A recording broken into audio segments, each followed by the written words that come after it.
Hey everyone, welcome back to the channel. Thank you for being here. My name is Andrew, coming to you from the beautiful Carolinas. Today's topic is going to be when you finally stand up for yourself. Think about that for a minute. Everyone, if you like the content, please like, subscribe, and share. So I'll jump right into it. There comes a moment in time in these narcissistic relationships, and maybe it happens many times, but you finally have had enough and you stand up for yourself. You say something. And what happens usually when you say something to the narcissist, like example, let's say that they're not respecting your time and you have to pick them up every day at 5 o'clock to take them home as an example, and they're becoming later and later and later, and they're doing it on purpose. Let's just be honest. That's what they're doing, and they're devaluing you. And then eventually you say, hey, what is going on here? Like I'm not a chauffeur. I'm not you're the person who, I'm not an Uber person. I'm not a driver like that. I'm just a human being and I'm trying to help you out. And what will they do? Well, many times they will turn that around on you and say, you know, you don't do anything for me. You think you do so many things, and picking me up, I could get anyone to pick me up.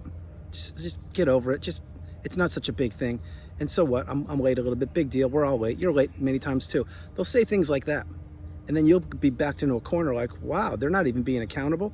No, they're not being accountable. They're trying to push back on you. So these examples, or that example and many others, will happen throughout the relationship. And what you will be doing, you find out that you are pushing back against the narcissist here, there, everywhere. Let's take money. Let's say that you were paying for dinners, or you pay most of the mortgage.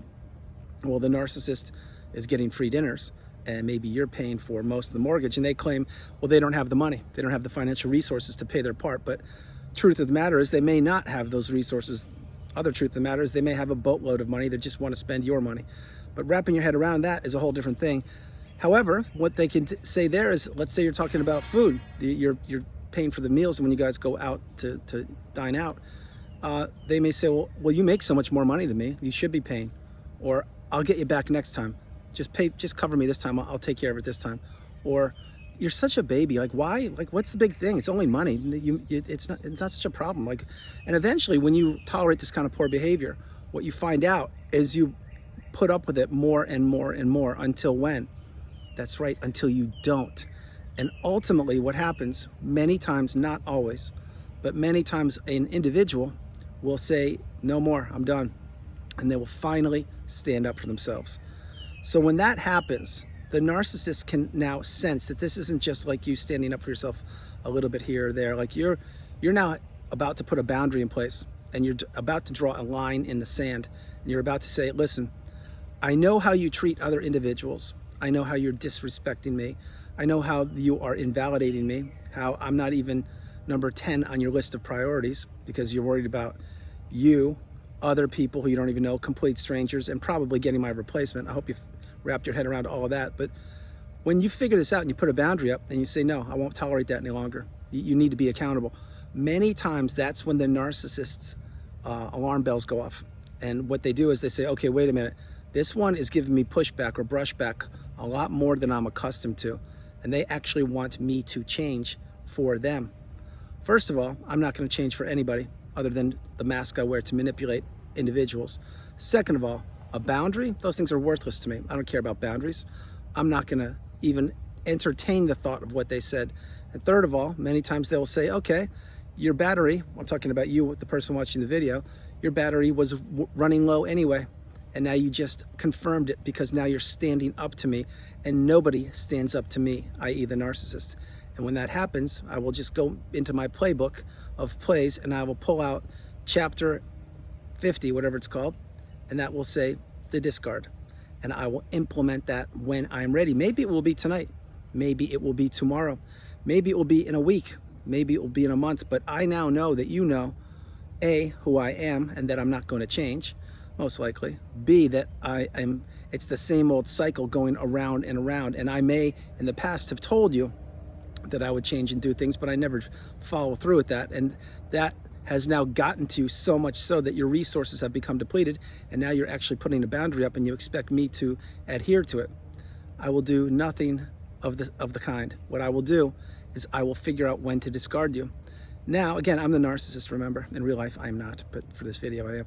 And remember, now what I will do is I will strategically figure out what the best time of the year to do this is to you. And I will also figure out if I have my new source or sources of supply lined up. I will also check the box of the smear campaign, and I will make sure that that box has been ticked or is about to become ticked. In other words, implementing it, getting people to listen to my false narrative of why this relationship ends and how it ends and all these things. Remember, I am a master manipulator, and I will do what I want, when I want, with whom I want. And right now, you, the person watching the video, you were my number one source of supply. Maybe I married you, maybe I had kids with you, maybe I'm living under the same house as you, maybe I went into business with you, maybe you loaned me money, maybe you bought me things, who knows? Point is, that time is now expired.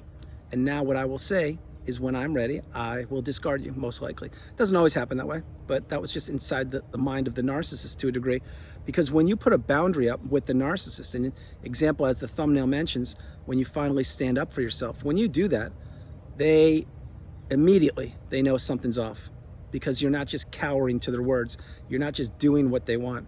You're now showing a backbone. You're now showing that you can't fight back and stand up for yourself. And when you do that, they can't have that. Keep in mind, the narcissist needs you or individuals to believe in the false narrative of the mask. They need people to believe in the narcissist. They need people to become extensions of the narcissist. They need people to put their lives on hold to the detriment of that individual, to the betterment and the progress of the narcissist. Think about this.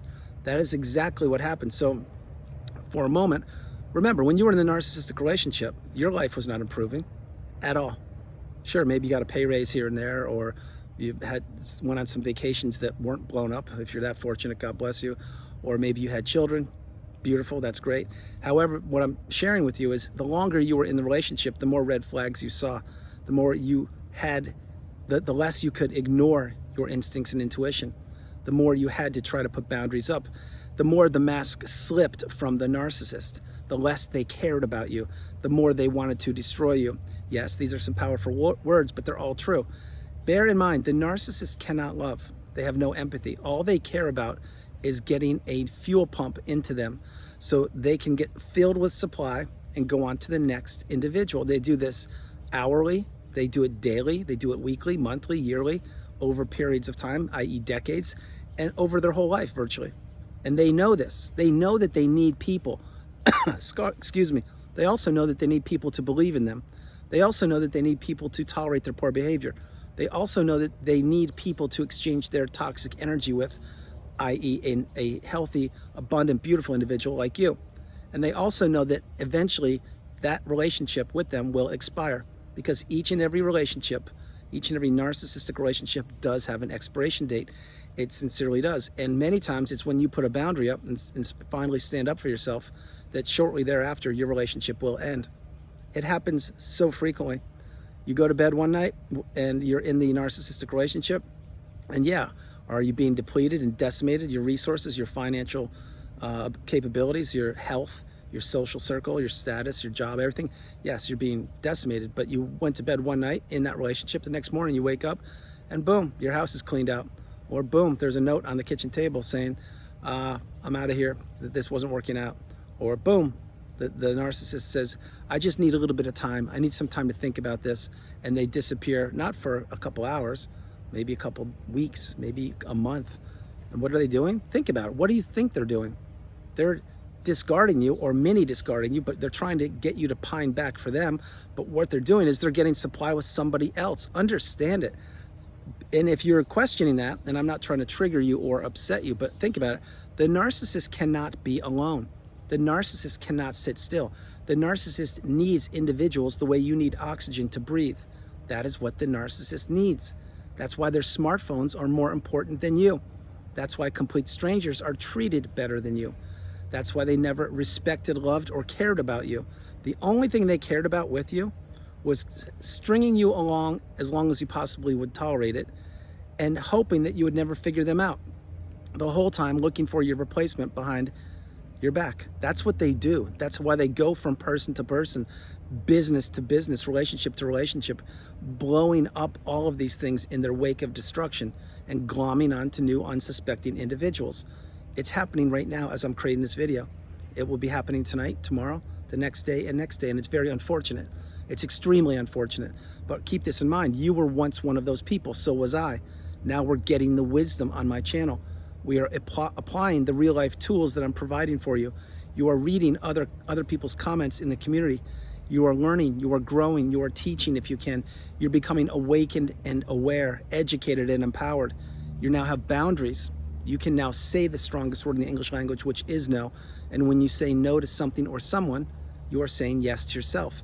You are now taking action. Remember, take action. If not now, when? Why wait one more day to be in a toxic narcissistic relationship when you know what you've identified what the individual is, and you know that it's not going to change for the better. It's only going to get worse over time. That's what happens. So when you finally stand up for yourself, many times you can expect the discard. You really can. Not always, but many times. You can certainly expect a shift in the energy of that relationship, no matter what relationship it is. Because when you're putting a boundary up or calling somebody out in a nice way, saying, hey, I'm not being treated properly here, well, that individual has two options. One, to be accountable and introspect and say, well, you know what, you're right. I'm not giving you as much time as I should, and I'm really not giving to the relationship the way I should. I'm going to improve that. It's beautiful. The other is they say, take it or leave it. And because you called me out and try to put a boundary in place, if it's a narcissist, they're going to most likely leave that relationship, and they're going to find somebody else, a new shiny object, a new source of supply, a new battery who doesn't have the education or experience that you have acquired throughout the body of that relationship. Understand it. Standing up for yourself is a pivotal part of breaking free from these narcissistic relationships. Not always, but usually it happens in one form or another. Let's say you're being financially abused by the narcissist. Say it's your mom or dad, and they are not working, but they're expecting you to send them money every week or month, or you to buy them lavish gifts.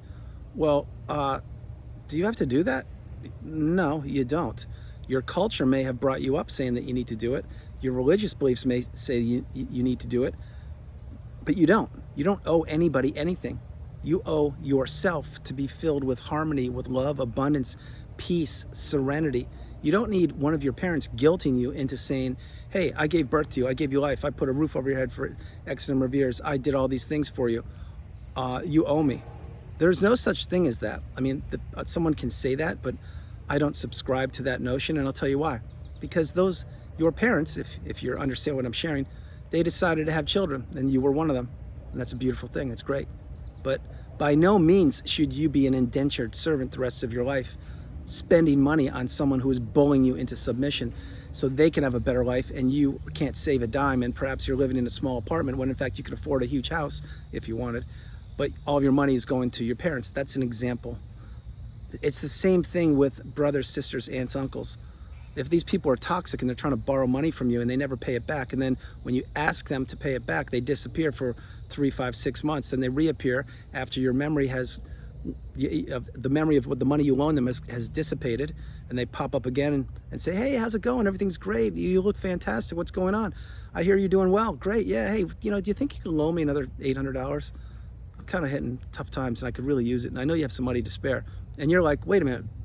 I loaned them money the last 4 years, multiple times. I've never received a dime. I keep being told I'm going to receive the money in payment whenever they get the promotion or the settlement or whatever they get. But that day never arrives, does it? No, it doesn't, because you're dealing with an individual who is trying to string you along and financially abuse you. I hear this every single day from aunts, uncles, moms, dads, brothers, neighbors, coworkers, romantic partners, every single day. And if you are the person who is the people pleaser or the yes person, where you can't say no, then you have some work to do, and you have to put up a boundary and understand that these individuals most likely can earn money the way you do. Maybe not the same method, but they can earn money also. And if they are adults, they need to be financially sound and capable of filling their own pockets and earning money. Now, yes, I understand certain people have disabilities and issues. I get it. Those people, my heart goes out to you. I get it. I'm talking about toxic individuals who are trying to drain your bank account, and they're basically trying to steal your money from you, which is what they're doing. All they're doing is saying, I want to borrow it, but they never repay it. And you get what I'm saying. So as the thumbnail mentions, when you finally stand up for yourself, this will be a challenging experience, believe me when I tell you. But if you find yourself strong enough to do it, when you're ready, in time, in your time, do it. If you're not strong enough, you don't think you should be doing that, don't do it. But keep this video in your back pocket for when you may want to use it. Because I will tell you, each and every relationship in a narcissistic, each and every narcissistic relationship, not only does it have an expiration date, but something will break, something will give. It's just going to be between you or the narcissist, but something will give. It always does. These relationships are not built on trust, love, honesty, and forthrightness. They're built on destruction, manipulation, lies, inaccountability, and people just trying to steal other people's energy, which means that there's nothing that the narcissist is working on with you headed in the same direction. They are literally in a boat with you, and they are trying to punch holes in the boat so the boat sinks and they can get on another boat as you drown in the waters of desperation. That's exactly what they're doing. And they know it. I know it. Now you're knowing it. You just have to figure out where you are in the relationship, if you're in it, if you're looking to exit it, if you have a plan and execute the plan. If you're out of it, you know what I'm talking about, drop comments below. If you're looking to get out of it, understand that in time, in your time, make the right move for you. And final thing before I go, don't listen to the toxic individual who's playing the victim and turning things around on you or verbally abusing you. There is no room for that behavior at all, specifically post-narcissistic relationship. When you've come through the fire and risen through the ashes like a phoenix, you now know your worth. You now know what you've gone through, and you now understand the glossary, the terms, the definitions of the narcissistic abusive cycle, and you've coupled them with your experience, which equals wisdom. When you do that, you now have no choice but to begin living your best life and drowning out the toxic individuals who are trying to enter your life, who have entered your life, or who may in the future may be looking to enter your life. Don't do it. Don't give any of these people the power. Don't let them know anything about you. Drown them out and let them fade away. That's exactly what you need to do. So guys, that's the video. I hope you liked it. I loved doing it from the beautiful Carolinas. This is Andrew. Namaste. Have a great afternoon. Stay true, stay blessed, continue to become awakened and aware, and understand that you are the priority. You come first, second, and third.